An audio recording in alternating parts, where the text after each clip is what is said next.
Ian the Hammer Allston here in person, no more computer screen keeping us apart. Thank you for having me at Semper-Fi MMA. How are you doing? It's a pleasure to have you, my friend. I am doing pretty good. 2 weeks out from the big fight. What's your energy like? Ready to get the thing done. You know what I mean? It's been a long camp. I feel like I've been in camp for a solid year and 2 months at this point, since October 2021. Wow. I took that short notice fight for Cage Fury, and then it's just been back to back to back to back, which is the way I like it. I like a quick turnaround. I like 3 months in between fights. But I'm definitely ready to get this guy out of the way and enjoy the holidays. Yeah, man, and we'll talk about your fight coming up in a few minutes here. But before we do that, as I mentioned, we're at Semper-Fi MMA here in Northeast Philly. Tell me a little bit about this gym. Who owns it? Who do you train with here? And I only ask that so specifically because, obviously, Philadelphia, Marquez MMA, Daniel Gracie, BJJ, Team Taino across the river. You kind of train with all those guys, and I know you're not at any one specific gym. So where does Semper-Fi fit into the mix of your gyms? Semper-Fi is actually where I started doing martial arts. I started in their Muay Thai program here like 11 years ago. I was 14 years old. I was taking guitar lessons across the street. I walked in here, wasn't very good at playing the bass guitar, and then I liked this much better. This gym is owned and operated by Julio Rosario, who is he's a former Marine. Well, they say once you're a Marine for life. So Sure. he still identifies as a Marine. It's very much a part of his identity. He has several combat tours in Iraq under his belt, and he's kind of an OG in Philly MMA. If you look back at any like King of the Cage cards or any pictures just from like the moment he got back from Iraq onward, you'll see pictures of Julio with local fighters. You'll see him on the cards fighting. And so, actually, fun fact, Julio played a big part in introducing John Marquez and Daniel Gracie when they first got together. Yeah. Daniel, before he had a spot on American Street, I don't know if you've ever been to that spot. I've never been over there, no. That was our old spot down in North Philly near the Temple Medical Campus. Yeah, that's right around there. And, before he had that spot, Daniel was teaching jiu-jitsu classes here at Semper-Fi. Okay. Same with, at one point, Will Martinez was here teaching.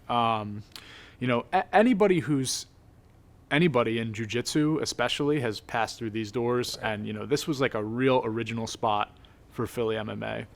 I teach here. I teach the Muay Thai program. I teach the kickboxing program. I help instruct the jiu-jitsu. I love this place. It's my second home. I hang out in the office as much as I hang out at home. So Semper-Fi MMA, safe to say, a staple point in Philadelphia, mixed martial arts. For sure. That not a lot of people know about, which maybe they should. Well, I mean, like I told you earlier, I lived down the road like 10 minutes, a couple years ago, and I wasn't real in MMA yet, but I still knew where this gym was, and I knew from Instagram and Facebook and all that there were some great names here. So yeah, great gym, deserves some recognition. Semper-Fi MMA, check them out. Anyways, as I mentioned, you train with a bunch of different fighters: Andre Petrosky, Sean Brady, Pat Sabatini. The list goes on and on. Eddie Torres. Anyways, what is it like? What does that add to your game opposed to just being at one gym? What does it add to really diversify and work with all these different athletes at all these different gyms?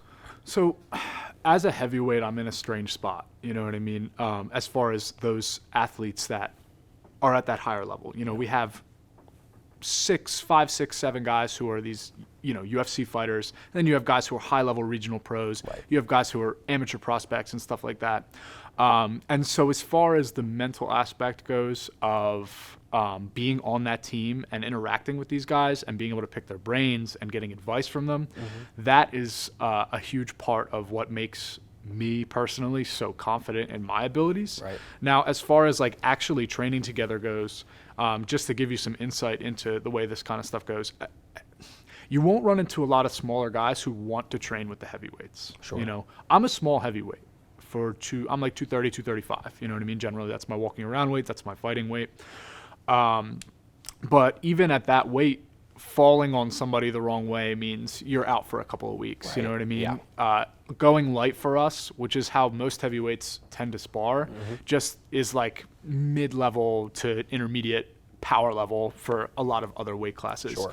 So a lot of what interacting with those guys means for me is seeing a very clear path, seeing the efficacy of the training that we're receiving from our coaches, and just being able to like have a level of confidence in seeing and knowing that the plan that's sort of set in motion by our coaches is going to work, and that I can get to that highest level, if that makes sense. Totally makes sense. And I think that's, something I've certainly experienced firsthand in your guys' MMA gyms in the area. Very diverse, and it's you're right. The littler guys tend to stick with the littler guys, just bigger guys with the bigger guys. That's typically how MMA gyms work. But Philadelphia really has a good way of mixing that in safely with, having you train with someone my size, like we might do in a few minutes here, without getting hurt. And some other bigger gyms are just like, no, we don't do that. But I think it's very good that Philadelphia lets the higher profile athletes really work with everybody from every level. For sure. Great thing for your guys' gyms.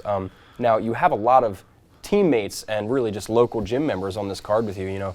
Jerry Leshy, Frank Wells. Who else is on this card? Luke Fernandez was going to be on the card. His fight got scrapped. Oh, I didn't even know that. Oh, yeah, his fight got scrapped, unfortunately. Yeah, it's a shame. But, Eddie Torres, obviously. A lot of Philly guys on this card. So kind of the whole band of brotherhood is going to be storming into Atlantic City next week. Yeah. What's that going to be like with the whole squad coming to sport? There's this unique culture that it's like a micro culture that develops just in the dressing rooms in the back. Like you've been to the 2300 Arena, obviously. Yes. Yeah. And it's the same with Parks Casino, which is where CFFC does a lot of their really local shows, those two venues. So when you're in the back with guys from the area, you're seeing these guys go out and you're seeing them either win or lose, and you kind of you just begin, even if you don't know the guys very well, you begin to sort of root for them. You know what I mean? Because you're in the back, you're shooting the shit the entire time, and you're all anxiously awaiting that moment where you make that walk. Everybody's nervous. Anybody who says they're not is either lying or kind of a psycho, which you run into sometimes in this sport. Sure. So it's like you guys are commiserating and building this level of camaraderie with one another just in that little time in the back. So I've seen all of these guys fight. I've seen Leshy fight. Obviously, I've known Eddie for years. Right. I've seen Wells fight. So it's nice always to just see the who's who of regional MMA when you go out and do this kind of thing. And that's part of the reason I like competing with Cage Fury so much. You know what I mean? Under that banner, because people know it's legit. When you compete here and you're a return face, they keep bringing you back.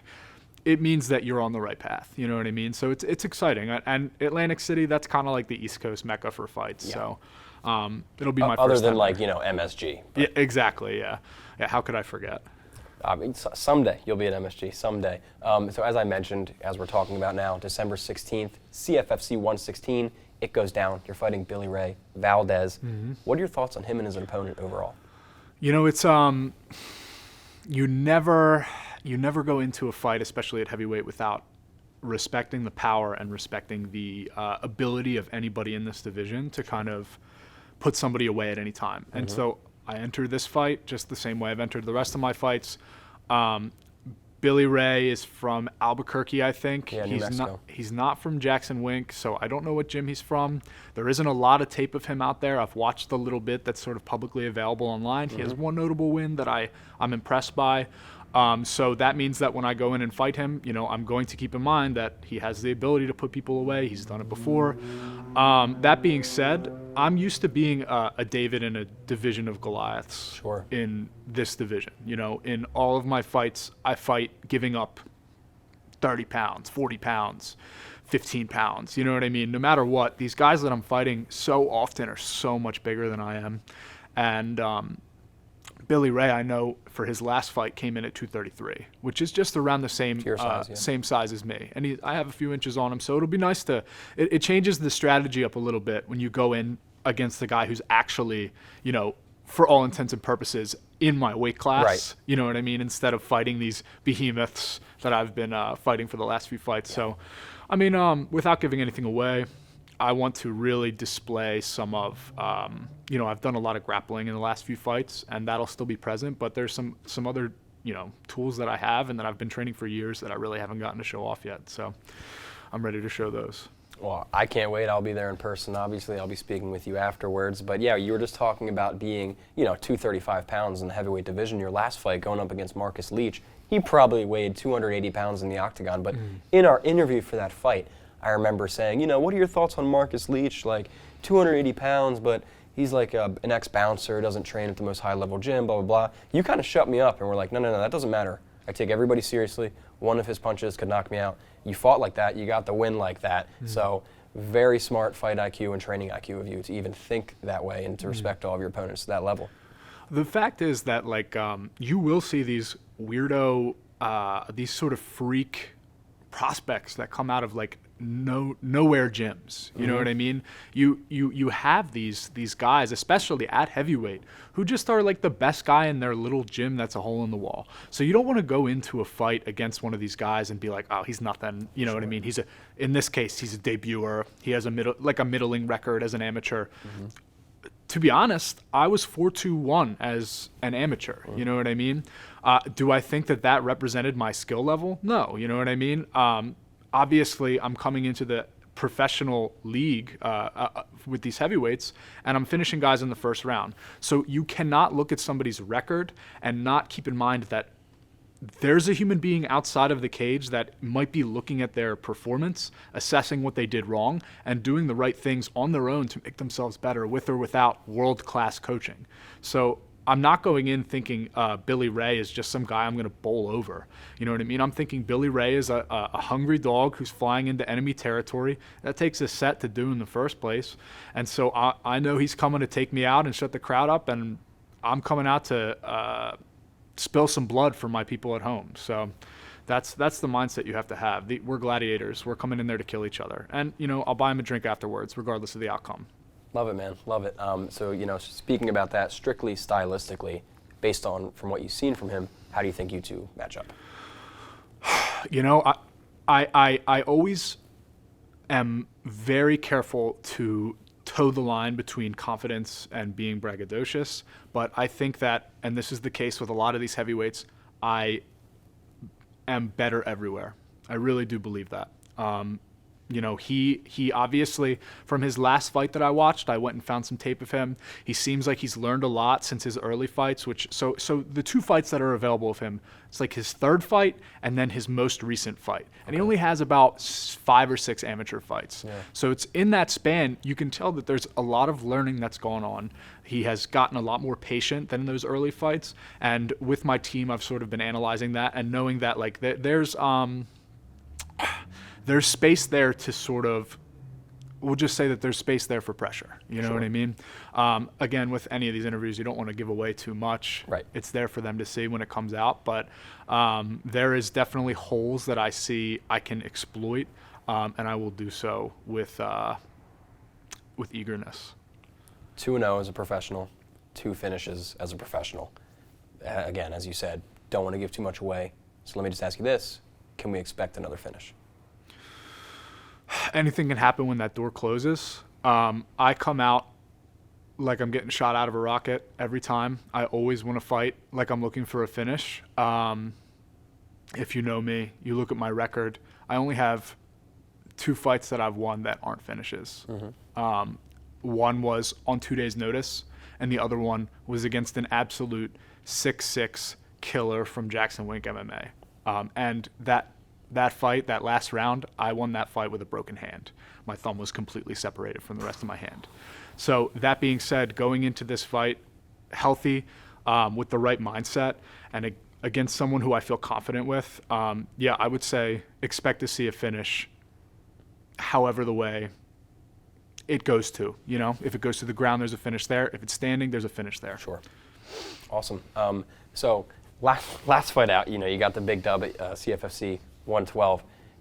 After your win, this is a direct quote, you come up right into the camera, you say, "I felt like shit tonight, but I still beat his ass." John Morgan cracking up, CM Punk cracking up. What do you mean you felt like shit that night? Okay, so I just to give you a little insight into the last couple of camps that I've had and the last couple fights that I've had and how that will lead into that quote and how I got to that point. Since I lost my last loss in May of 2021, I've sort of trained with the frequency, this just insane increased frequency. I've been trying to train like a madman, I'm not really satisfied unless I'm in the gym 3 times, working on everything. I'm at strength and conditioning after every practice. I'm working on my pad work on my days off, and what happens is, despite a skill increase, obviously you're improving your skills, your conditioning, especially at heavyweight. My conditioning is very good. What happens is your body gets worn down, and so you're more susceptible to illness. You're more susceptible to just injury and things like that. Mm-hmm. And so a few times when I fought Dwight Maters and then when I fought Dave Chuclia, I got strep throat like 2 weeks out from both of those fights. And so it was just this pattern of getting sick every time I was getting close to fight night. Right. And so that morning, I hadn't gotten strep throat, luckily, in that camp getting ready for Marcus Leach. But that morning, I wake up and I'm like, oh man, I'm battling something. My body is battling a cold, an illness, something like that. And it was affecting me a little mentally, and then physically, obviously, I was a little sluggish. I wasn't feeling my best. Mm-hmm. So I'm in the back. I'm trying to distract myself. I'm rewatching season 1 of The Sopranos. Which episode? I can't remember. Doesn't matter. Great season. My girlfriend and I are only through seasons 1 and 2. We're on 3 right now. Oh, okay. So at the time, I was just watching season 1 again, and so. My coach, Justin Burke, Diamond Striking is his brand. He's like, dude, are you good? Like he can tell something's off with me because we work together so closely and so much. And I'm like, yeah, I'm good. And I lied all the way out to the cage. Like I was like, and did you go that night? I did not go that night. It was this insanely sweltering, humid night there. You could see the steam rising off of people's bodies in the lights at the 2300. And so I get out there and I'm like, wow, I'm already sweating so bad right now. And so I get out to the cage, I do my whole thing. I like to walk in confident. And I get to my corner, and we're out there, and we're starting to move, me and Marcus, and I'm gassed. Oh. It just started, and I'm like, wow, this is the most tired I've been all camp.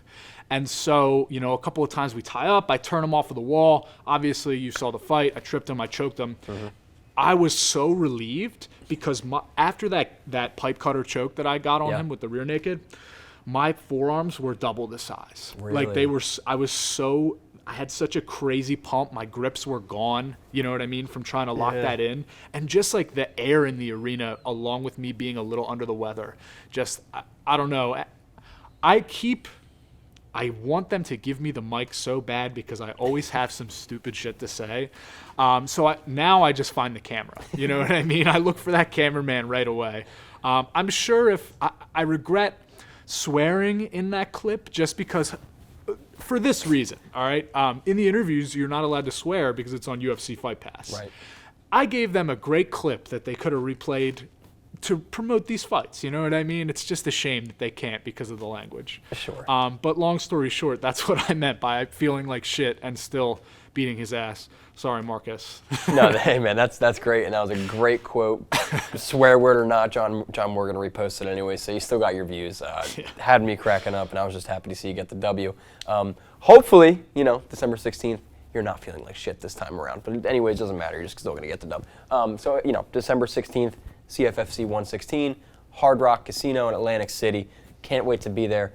Atmosphere is always electric there, I hear. This is also your 5th fight with Cage Fury. Mm-hmm. You're 5-0 with the promotion. Mm-hmm. I just kind of want to ask you, man, John Morgan, CM Punk, UFC Fight Pass, the whole 9. Mm. Cage Fury is a great promotion. What does it mean to represent them?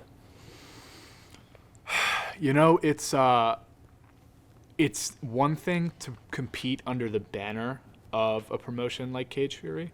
It's another thing entirely to feel like you are like a successful product for them. You know what I mean? Because at the end of the day, that's what we are as fighters. We're brands, we're products that a company takes a risk on by signing us and paying us what they do and taking an insurance risk out on us every time we step into the cage. And when I can provide the entertainment that they're looking for and obviously the thing that they're looking for in my athletic performance, that reassures me of my potential to go on to higher echelon organizations like the UFC. Because I know that they are essentially the UFC writ small. And so that means that if I, at this level, can provide that for them, then that means that at the higher level, I can provide that higher level entertainment for the UFC. For sure. Absolutely. And just to add an addendum, I'm actually 4-1 with the promotion, unfortunately. When did you lose with CFFC? I fought in 2018 against the current heavyweight champion, Greg Velasco.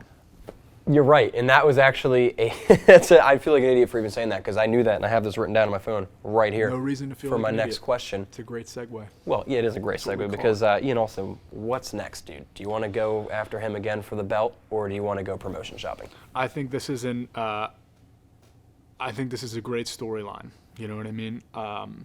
In 2018, I was a different fighter. I was basically a kid. You know what I mean? That was 4 years ago, almost 5 years ago. I was barely 20, 21. You know what I mean? Wasn't the fighter I am now. I wasn't as conditioned. I didn't have the wrestling. I had striking, and that you can see that if anybody can ever find video of that fight. Obviously, in the stand-up, I've always been a tough competitor. Right. But you know, Greg Velasco is this stud wrestler who I just wasn't ready for at the time. You know what I mean? I took that fight on relatively short notice because I couldn't find anyone else to fight after my MMA debut. I put the guy to sleep in the first round, so it was tough to find another heavyweight to fight. And obviously, Cage Fury, this huge promotion even then, was looking for somebody to fight Greg. And I said yes because I just wanted to fight. Now, I think that with a finish on the 16th, that I've shown enough. I've shown that I can do it all, more or less. I can grapple. I can ground and pound. I can take guys down in the center. I can slug with guys in the center. You know what I mean? I can go the distance and fight through the adversity, you know? Again, broken hand in a title match, still managed to get out of there with the belt around my waist.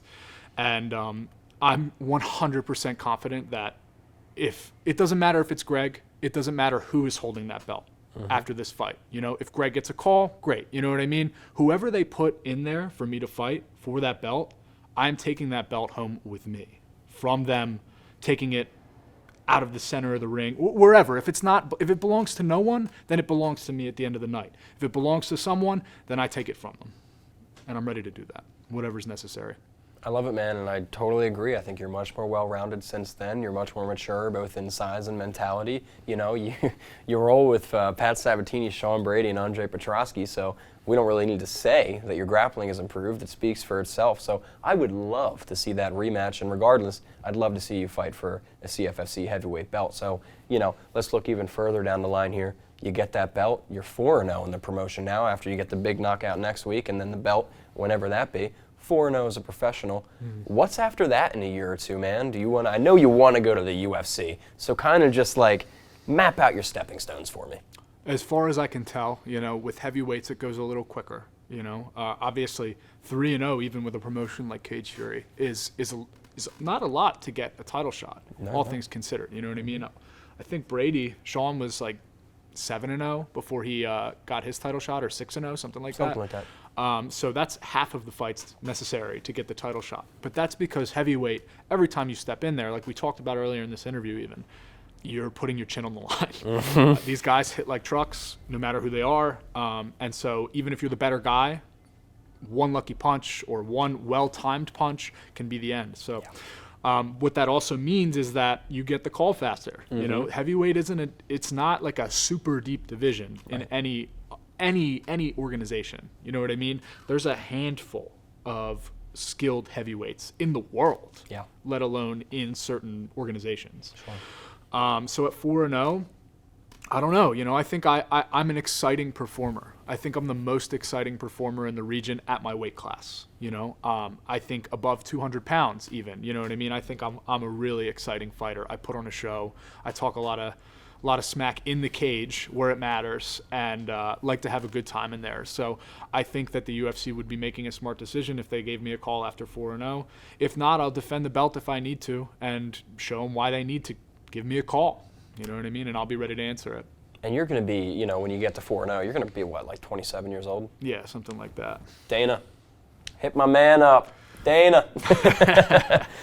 No, but for real, like I fully 100% realistic in your future. I don't see any other path for you except the UFC eventually. You know, I've been talking about the Philly guys a lot this interview, and Sabatini, Brady, Petrosky, Jeremiah Wells, Joe Pyfer. You know, training with those guys and just knowing those guys, you know, being on their level almost, does that do anything for you in terms of like, wow, this is real. I can actually do this just like they did? Yeah, well, here's the important thing to remember is that the Philly explosion of high-level MMA is so recent. It's just begun. It's just begun. But it's so these guys who are now these household names in the UFC, before Jeremiah Wells was 3-0 with the UFC, all knockouts or all finishes, he was Jeremiah at Daniels, who I was friends with and who I would ask for advice and who would beat my ass at sparring every time we touch gloves. Sean, I've known since I was 14. He was beating me up to help me get ready for my Muay Thai fights when I was an amateur, when I was a teenager. Wow. Pat Sabatini, he's always been a name in the area, but like I remember I used to hang out in where he's from, Bristol, Levittown area. Mm-hmm. Everybody knew him, but as a regional guy, you know what I mean? Like he was a bad dude, but on the regional scene. These are all guys who from a young age, I've watched them progress, and now I'm seeing them come into their own on that big stage, and it's like I know that just given the time, given the hard work, given the mentality necessary, that I'm just on the same path. You know what I mean? And so are the other regional pros around me. So it's all just a matter of time, more or less, and how much hard work you're willing to put in for it. Absolutely, man. And I'm so grateful to be along for the ride because you guys are amongst the most talented in the world, let alone UFC and mixed martial arts. So Ian, we've been talking fights here for probably almost a half hour. Small break in that. Let's talk about Philly. Okay. Our city. You grew up here. I grew up close by. Whole film crew here. We're all Philly people. Every gym in the area. Philly gyms. Everyone on this card who are going to be rooting for, Philly fighters. So let me just ask you 5 or 6 questions. Bang, bang, bang, bang, flash style, okay? One at a time, rapid answer about Philly. Okay. Are you ready? Yeah. Favorite sports team? The Eagles. Favorite restaurant? Favorite restaurant? I don't really... Well, let me narrow it down then. Yeah. Favorite cheesesteak? Steve's. Steve's? Yeah, Steve's. I like Steve's. D'Alessandro's, you're wrong, but that's fine. I'm not about the Roxborough life, that area. Not for me. Fair enough. Say less. I have some friends who live there. Okay. So I'm just talking trash. Yeah. So, unbiasedly, best MMA gym in Philadelphia? Marquez MMA. So, out of every Philadelphia mixed martial arts fighter, who wins a hand-to-hand combat to the death? Me. No, I'm just kidding. God, that's tough. It's honestly, it might come down to like a 4 or 5 way tie. You know what I mean? Like I don't think I can really say everybody brings something so unique and different to that fight to the death. If there was somebody who I want to fight the least, it's Jeremiah. He's a freak, man. The nicest guy you'll ever meet. He's a sweet dude, and he. One thing about Jeremiah, and this is off topic completely, but. One of those guys who, even when I was like a low-level amateur, would always stop to answer questions and like really make you feel like he was listening to you and trying to help you. You know what I mean? But that being said, the guy is an axe murderer when it comes to fighting. So I don't want to slug with Jeremiah if he's really trying to take my head off. So Jeremiah is the #1 pound-for-pound hand-to-hand combat fighter. I didn't say that. I did not say that. I said that. I'm just kidding. So back to Philly. What is the worst in rush hour? 76, 95, or Broad Street? I hate 95 so much. Are you on 95 a lot? Yeah. That's why, because I'm on 76 a lot, so that's my answer. Yeah, I think it's just wherever you're stuck in bumper-to-bumper traffic the most, you tend to hate it the most and think it's the worst. All relative to you. So where somewhere in Philadelphia you don't want to be caught after dark? Most of the city. Anywhere outside of the Northeast. This area that we're in right now, Fox Chase, honestly is one of the only really nice areas of the city left, kind of hanging around. I've lived in the Tacony-Wisconsin area. I've lived in Longcrest. Longcrest was nice when I was growing up. The city's just dangerous now, man. You know what I mean? You got to keep your head on a swivel. And I don't think anybody who lives here, really lives here, will disagree. I lived here for 6 years, and that's why I say I lived here, because I do not live here any longer. Exactly. So what is your favorite Philadelphia movie?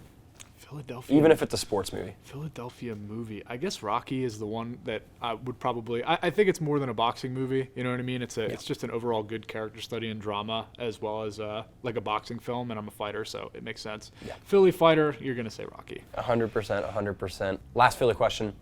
One that I don't really care about, but some people watching this might care about. What's the best tourist spot? I guess the museum area. You know what I mean? It's nice. It's relatively safe. You know what I mean? You can go there and you can see some neat stuff. I mean, Philly has a great history. That's the main thing. It's a historical city. Obviously, you can go see the Liberty Bell. You can go see Independence Hall. You know what I mean? Like, those are all great spots if you're interested in American history. I'm a museum guy. I like art. I like history. Yeah. And it's pretty to look at. Yeah, I love Philadelphia. As much crap as it gets and as much smack as we're talking on it, sometimes. Great city. Everybody, come check it out. These fights are going on in Atlantic City, very close to Philadelphia, but little break right on the shore on the boardwalk there. That'll be a nice change of pace. So Ian, let me ask you real quick. I know you're also a fan of the UFC as well as wanting to be in the UFC someday. UFC 282 is next week. Pretty big card. A week before your fight goes down, UFC 282 goes down. Let me just ask you about the main event and the co-main event. Okay. Main event, Magomed Ankalaev going up against Jan Blachowicz. Who takes that? Who's the next light heavyweight champion? That is such a loaded question because I love Jan. I love him. He's a great guy. I'm Polish as well, so I always root for the legendary Polish power.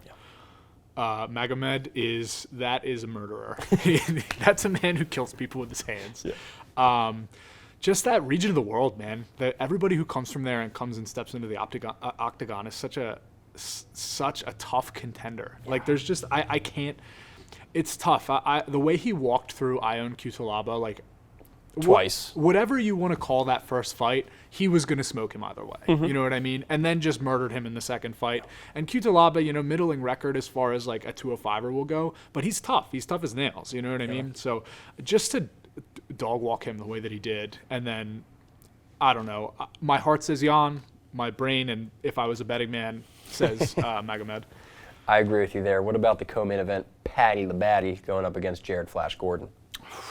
You see, I don't know Jared well, but I know people who know Jared really well. I'm interviewing him this week, hopefully. So is he still at Henzo Brooklyn? Yes. Yeah. So everybody I say says Jared is a murderer. You know what I mean? He's like a really tough contender. Mm-hmm. I haven't watched too many of his fights. I think that if Paddy sleeps on Jared, then it's going to be a problem for him.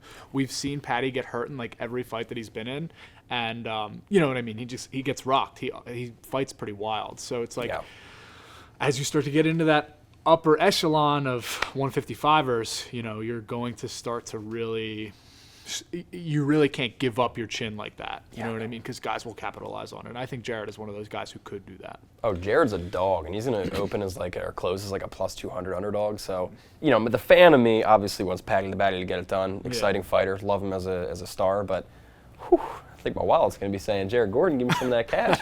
But we'll see, man. Great card regardless. Now, Ian, obviously, a lot of eyes are going to be on you this next 2 weeks before the fight, CFFC 116. You're on the main card, dude. Big heavyweight showcase, 2-0, looking to go 3-0, 100% finish rate. As I said, a lot of eyes. You have fans, supporters, family, friends, probably even some stupid haters out there. Is there anything you'd like to say to everybody? The mic over your head is now yours. As always, thank you to everybody who supports me. My parents, this is a very scary thing for them. I'm their only child. They watch me go in and fight gigantic men hand to hand. I love doing it. They know I love doing it, and they'll be at every show. My girlfriend, Tara, she puts up with a lot for this lifestyle. You know what I mean? She didn't really know what she was getting into when we started seeing each other. So thank you, baby. I appreciate it. Thank you for being patient with me. And my friends, so many of them who I've been friends with since I was like in the 5th grade or early in high school. I love you guys. I can't wait to smoke some cigars and get drunk after the fight. I'll see you in Atlantic City. Cubans on Ian, beers on Ian.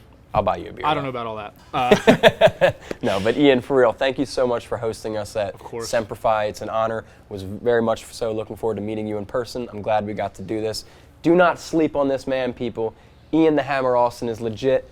3-0. He's going to be putting other people to sleep come December 16th. But Ian, thank you so much. I'll link all your social media stuff below. Thanks, shoot this man a follow, and do not miss CFFC 116. Thanks, man. Of course.